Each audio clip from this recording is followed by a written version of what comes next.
Okay, so for this video, we're just going to look at getting current stock prices inside of your code. So like, let's say you want to know like IBM price, and maybe that's 120 and 32 cents, right? So you want to be able to make your own code that's going to use the current price of IBM, and then you want it to be constantly updating so that you have live prices. So that's what we're going to do. You can get it for any different stock that you want, and you can kind of update a few at once. So what we're going to do that with is the 12Data site. So there's lots of these just API sites where you can basically query their database and get any kind of stock information. So if we go in here to the WebSockets, then just click on core data, right? So there's all these different types of queries that you can make. So you can get like time series, so like opens, highs, lows, that type of stuff. Like exchange rates, you can get quotes, real time. So real time is the one that we're going to want, right? So you're going to send a link. Basically, is how this is going to work is you're going to send a link. It's going to go to that website and it's going to pull back an object. So we're actually going to get this object in our code, which we can then work with and just turn into a variable. So let's get that going.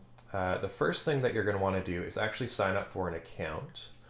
So how this works with these types of services is that you sign up for an account, you get an API key, and then whenever you query something, you kind of pass that key through, and it's going to kind of tick away, like you get a certain amount of credits. So each time you do a query, it's going to use up one of those credits. So if you sign up for the free account here, you get 800 credits a day and 8 per minute. So that's actually pretty good. Most of these services, you don't actually get live stock data for free, but this one you do. Then you can always upgrade later if you want to do that. And if you upgrade, your code all stays the same. You're just switching out a different key. So that's pretty cool. So sign up, get your key, and then let's go into the code here.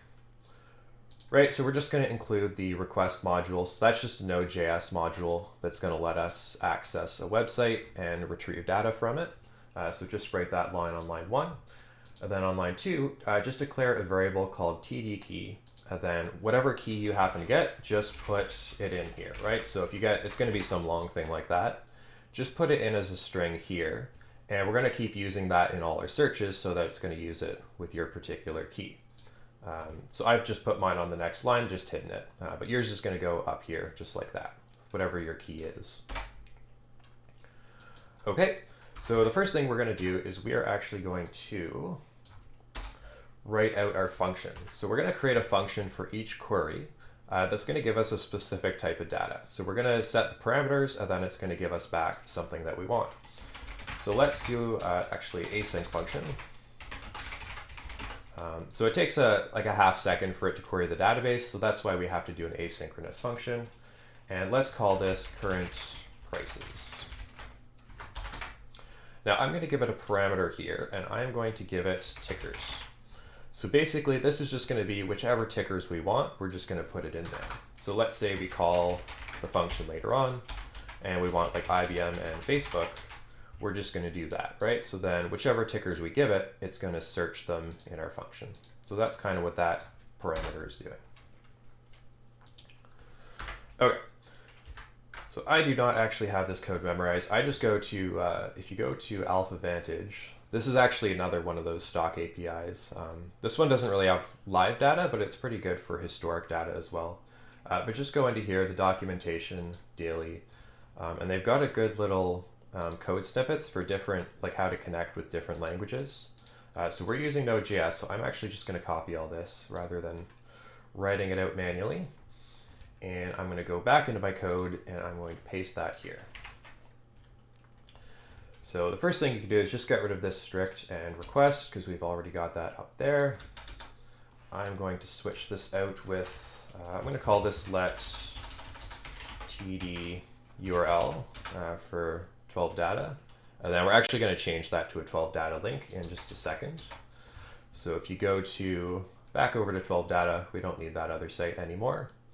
Go to developers, WebSockets, and then core data, and the one we want is real-time prices. So let's go down here, and let's just copy one of their examples. So we'll just kind of build off that. If I can copy that. So you can even just like click on an example too, and it's going to take you to basically what it's going to return. So that's what we're going to return when we plug that link in. So I'm going to switch this one out here, and you can see how similar they are across different websites. But this is the one for TwelveData, so I just pasted it in. Now we want to switch some stuff out. So the tickers will be 1, right? So symbol equals, you can see this line of code. In the sample that they provide, they just search for Apple's ticker symbol. So let's switch that out with a variable. Right, so we're going to kind of isolate that out, and we're going to put something different inside. So we're going to say, let's put in that tickers.toString.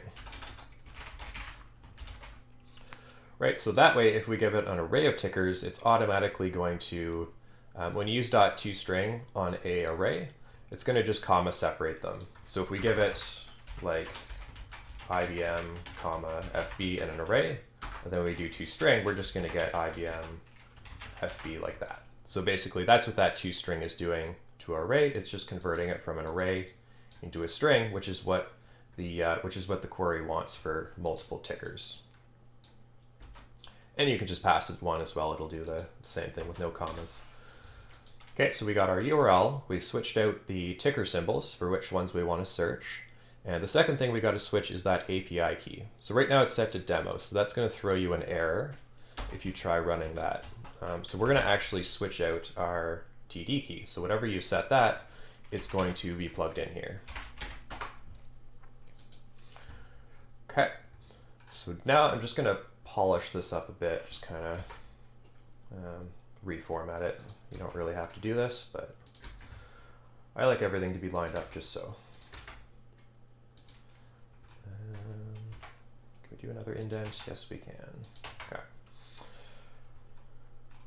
So that is that. I think that's actually going to work just like that. Yeah. So what we're doing, right, is we're doing that request.get. So this is accessing web data. It's submitting a request with the URL specified. Oh, so we need to switch that one to our TD URL. Right, so technically you could just copy paste the URL right here. I just like to set it to a variable, so it's a little easier to work with, and then just reference that variable there. So there we're saying just get it as JSON, and then it's going to do a callback here. So basically the thing, this data is going to be the data that we get back. So here's just some error handling, right? If there's something doesn't go right, it's just going to print out default different messages. But hopefully we get down to this one here, and we're going to console log the data that it got from the server. So this is really the one that we care about, right? The data object. So if I run that, it's actually just going to throw an error because we don't have request installed. So make sure you have node.js installed on your computer. And we're going to just do, so if you go to terminal in your project file and just do npm init, so we're going to initialize a new node.js file. Just hit enter a bunch of times, yep. And then we're going to do npm install request. And then just wait for that to finish. So that's just installing this, this module up here on line 1. Okay, so that is now installed. You'll see you got a couple extra folders in here. Now if we hit play, if you don't have a play button, that's just an extension called Code Runner, which is down this one right here, Code Runner. That'll give you the play button. Back here, so why is that not, oh, I didn't actually call the function. That would probably help. So what did I call that? Current prices? So we're actually going to set this to a return object later. We're not just going to just print it out. It'll be a nice little return function that you can just grab data from. But let's just pass some stuff in through here. Let's look for IBM and Facebook, and let's run that again. Still nothing. It is being difficult today. What am I missing here? Async function equals that.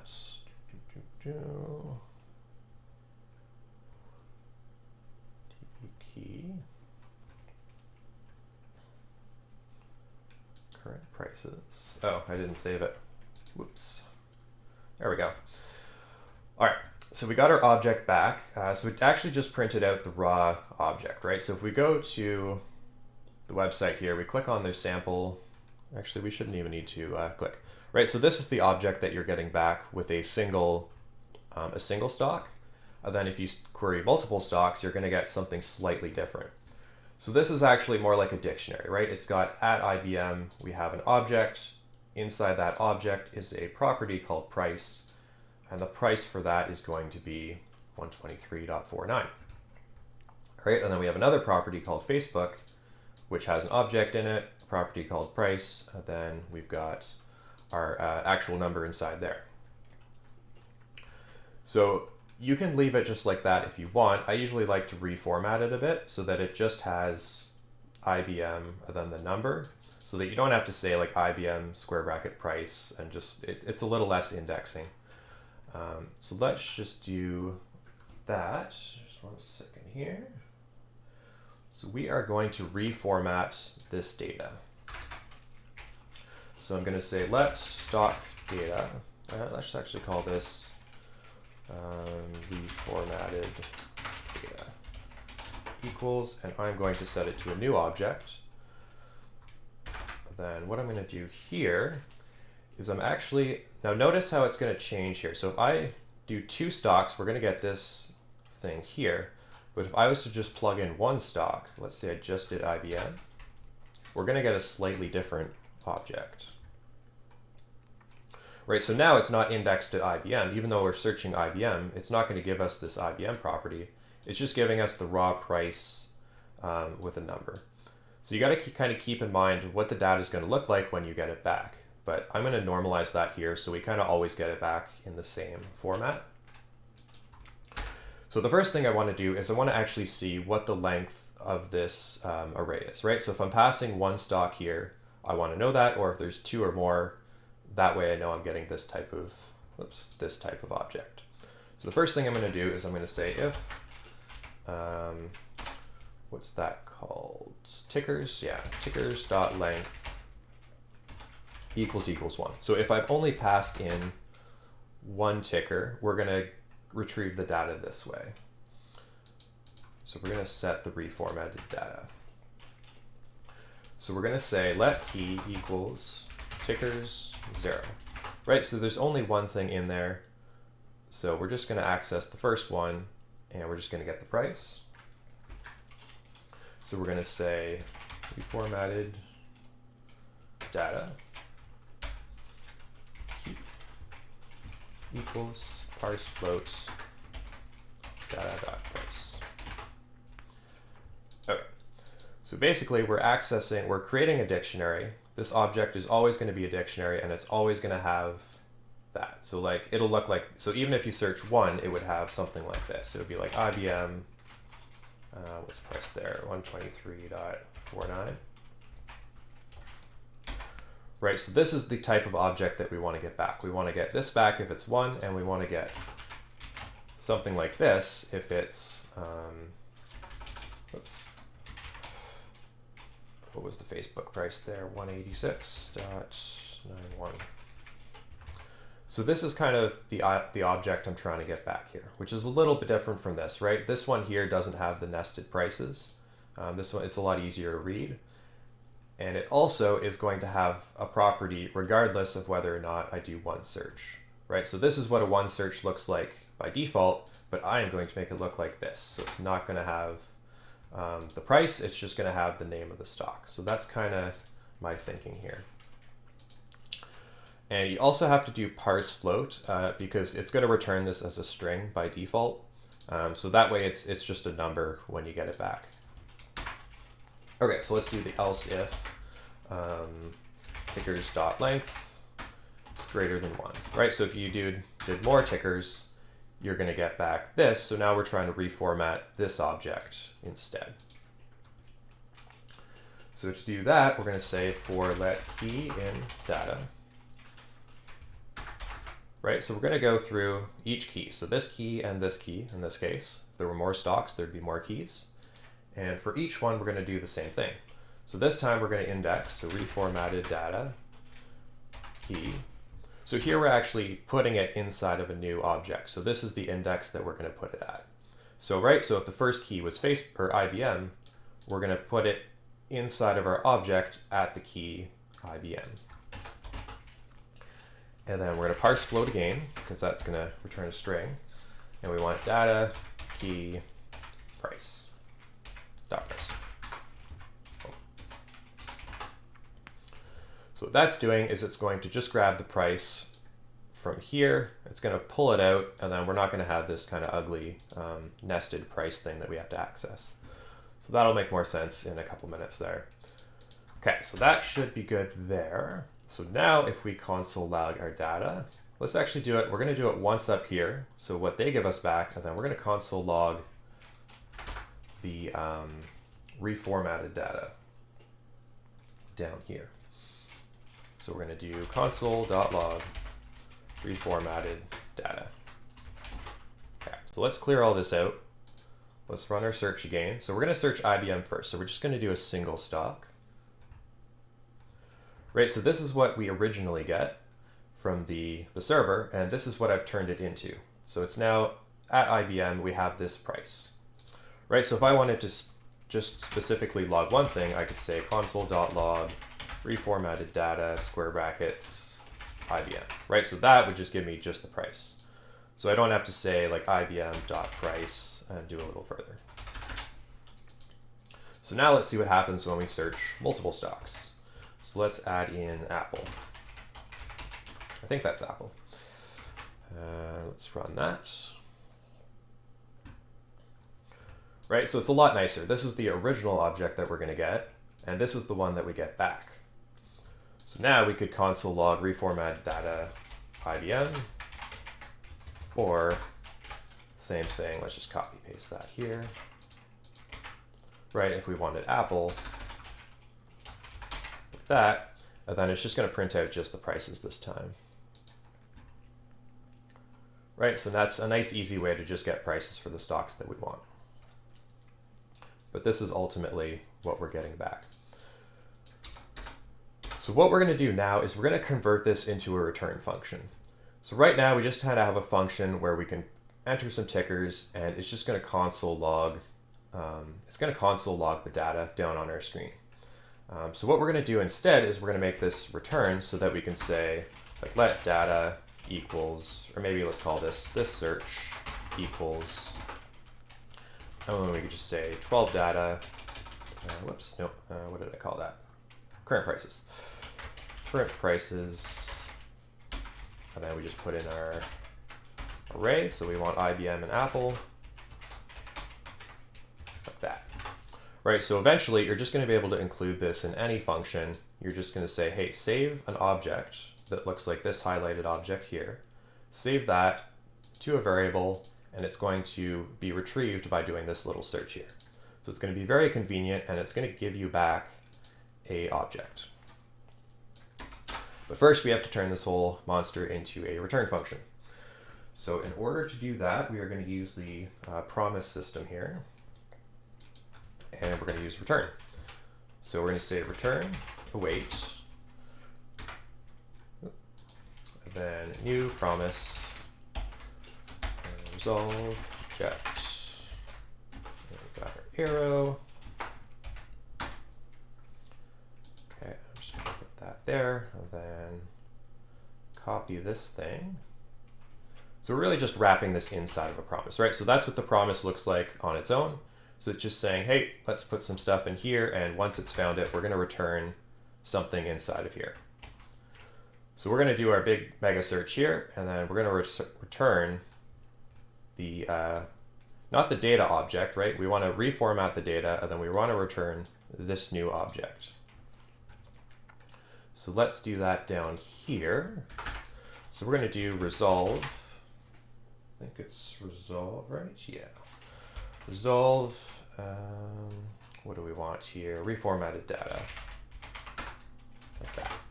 Right, so we're basically saying return, but in an async function. So once you're actually done finding that data, then you're going to return reformatted data. Right, so you could also just put in data there, right? And it's going to give you this kind of more complex object. But if we pass our new object, we're going to get the nicer one that looks like this one here. So I'm going to put in reformatted data instead. Probably don't need the console log there. Just get rid of that, clean it up a bit. Okay, so that is looking good. I think I've got everything. So let's go and let's make a new function. So let's say now you're kind of in new territory, right? So kind of whatever you're doing, let's make a new async function. Let's call this my test function. So somewhere in here, I want to get the price of, let's say, Facebook, right? So I say let fb price equals. So now I can just call that function that I had because it's a return function. So it's going to return it and save it in here. So I'm going to say wait. So I got to include the wait just because it's async and current prices. And then I just include, in this case, just one. Now it is looking for an array in here. So make sure even if you have one, you still pass it inside of an array. Okay, and then I can just console log that. Just like that. Oop. Let's not include two of those. So let's run, I'm gonna make sure to call that as well. There we go. Right, so now it's gonna give me the Facebook object.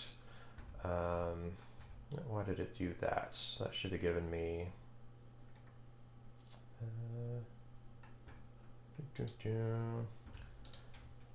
yeah. Oh yeah, so it's giving an object. So I do more like search, something like that.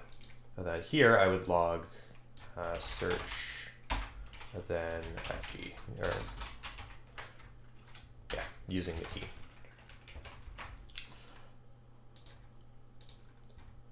There we go. Right, so now we just get the single price in there. So I could say that if I wanted what I had before, I could say fb price equals, and then I just pulled the search data there. Just kind of thinking ahead of myself there. So this is with a single search, right? So this search object can actually have multiple prices. So if we do this, and then let's just say we want to console log search, and then underneath that we want to console log fb price. Right, so we go there. So if we just do the search object, we're going to get the entire object. If we kind of save the object with the index specified, it's going to just get the price out of there, right? So that's there. And then here we're just saving, or we're printing out the price that we saved in another variable. Now what we can also do here, right, is we can say like IBM, let's do Apple, and you can put a couple more if you want, but we'll just stick to 3 for now.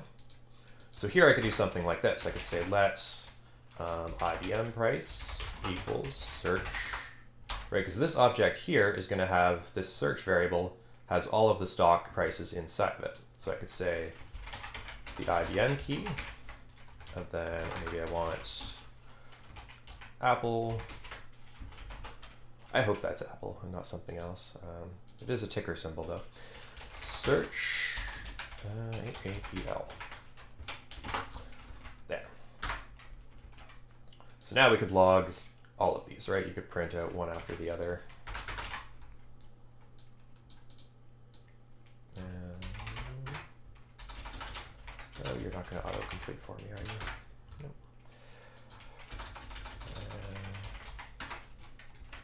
Should probably do price to stay consistent. Okay, so we print that out. We're going to get an error because I didn't do that. Right, so we get the initial object here, that search object, based on what we searched. And then underneath, we're just kind of pulling stuff out of that, and we're saving it to individual prices. Then we just print them out down below. So you can see how these are just the prices of those stocks.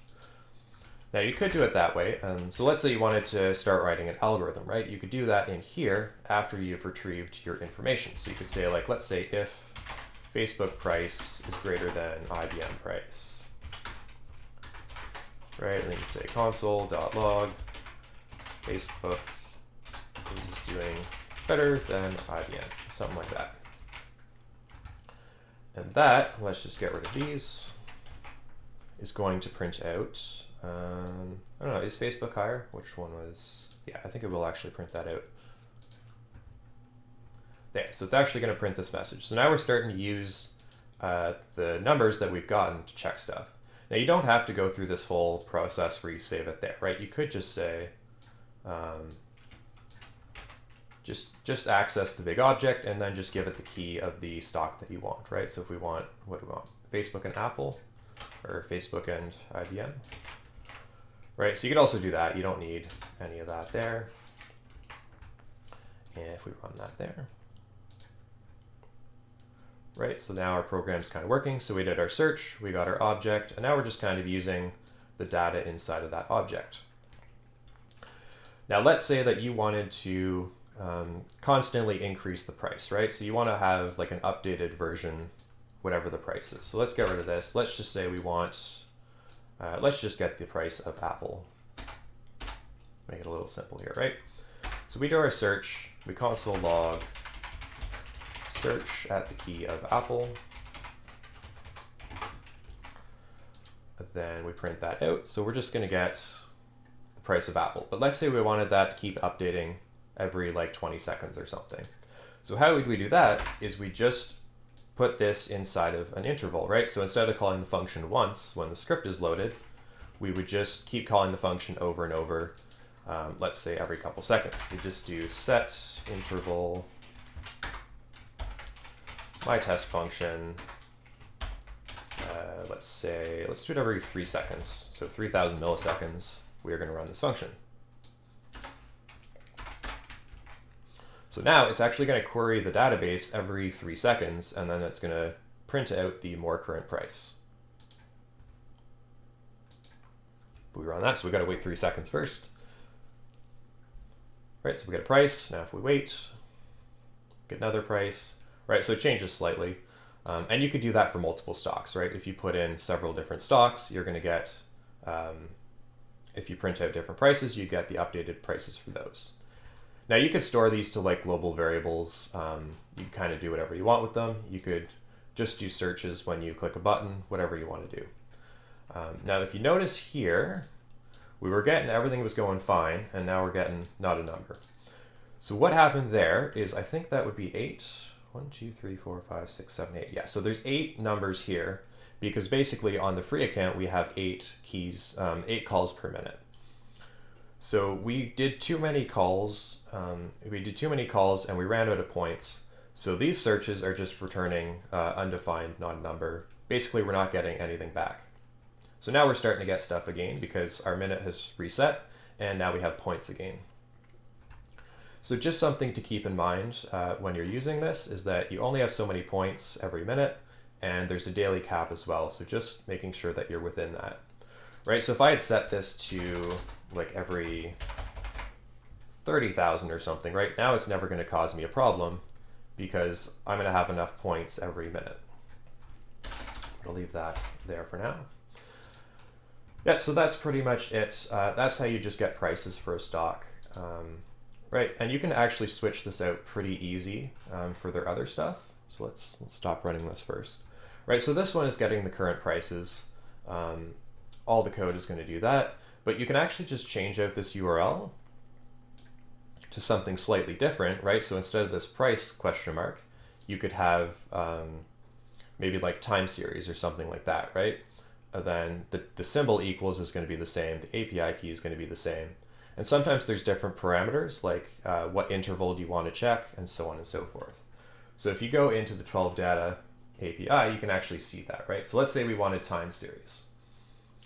So this one you can see has a bunch of different stuff in the link, right? So it's the same beginning, and then we use time series question mark instead of price.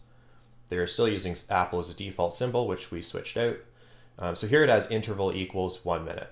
Right, so that could be another parameter here. So instead of just having tickers, you could add in the interval, and then you could set that when you call your function. Right, so there's 1 minute. I think there's like one, yeah, here's all the intervals here. Right, so 1 minute, 5 minutes, 45 a day, 2 hours, all that stuff. So basically you could plug in something variable here, then just your API key again, the same thing.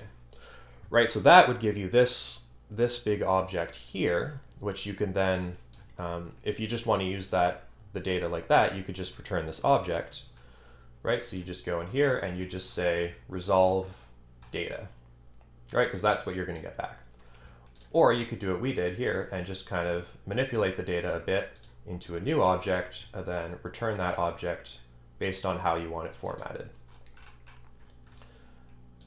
But that's it for today. That is just how to get stock prices just using some basic node.js.